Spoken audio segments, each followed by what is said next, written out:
یہ کسی بھائی کا ہے جی سوال کہ وہ ایک بھائی ہے کوئی دائمی چیز کیا ہے کھاتا ایسے کھاتا ہے تو اس کو وغیرہ دال وغیرہ آٹا یہ مجھے پڑھے دیکھے چنا دال جی میرے بھائی میں انگلش نہیں جانتا ہاں جی تو مجھے اردو میں جواب لکھ کے یہ سوال دیں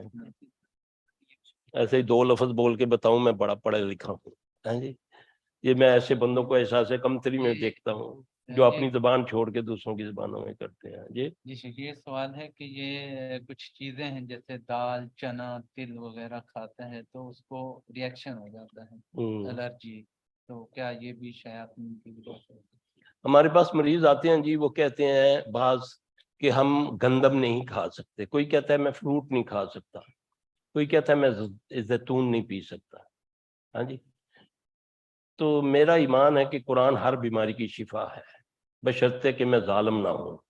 اللہ کہہ رہا ہے نا وَنُنَزِّلُ مِنَ الْقُرْآنِ مَا هُوَ شِفَاءٌ وَرَحْمَةٌ لِلْمُؤْمِنِينَ وَلَا يَزِيدُ الظَّالِمِينَ إِلَّا خَسَارًا خسارے میں قرآن سے کون ہے جو ظالم ہے دنیا میں سب سے بڑا ظالم وہ ہے جو اپنے اوپر ظلم کرتا ہے ظاہر ہے جو اپنے اوپر ظلم کرتا ہے دوسرا کیسے رحم کھائے گا ہے نا تو اس لیے میرے بھائی زیتون کا تیل وہ پئیں اور ساتھ جو میں نے ابھی سورہ یونس کی 57 نمبر آیت بتائی ہے وہ گلے سے لے کر ناف تک ساری بیماریوں کا علاج ہے یا ایھا الناس ہر نماز کے بعد 7 بار یہ آیت پڑھے اعوذ باللہ کے ساتھ ہمارے میں عموماً ایسی بہت ساری خرابی ہیں کہ ہم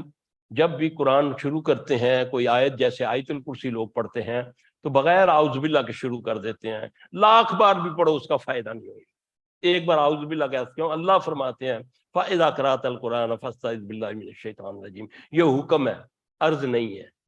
کہ جب تم یہ مخاطب کس کو کہا گیا نبی صلی اللہ علیہ وسلم پہلے مخاطب کون ہے اللہ کے نبی ہے نا تو اس لیے متکلم اللہ ہے قرآن کے ذریعے کہ جب تم قرآن پڑھنے لگو تو پہلے اللہ کی پناہ میں آ جاؤ اعوذ باللہ پڑھ کے یا ایھا الناس قد جاءتکم موعظۃ من ربکم وشفاء لما فی الصدور وہدی ورحمۃ للمؤمنین اور رات کو سونے سے پہلے ناف کے اندر سرسوں کا تیل لگا لیا کریں انشاءاللہ اس سے بہت فائدہ ہوگا مجھے اللہ پر یقین ہے انشاءاللہ امید ہے کہ وہ یہ کریں گے تو انشاءاللہ وہ دال بھی کھائیں گے تو وہ پاوے بھی کھائیں گے تو سری پاوے بھی کھائیں گے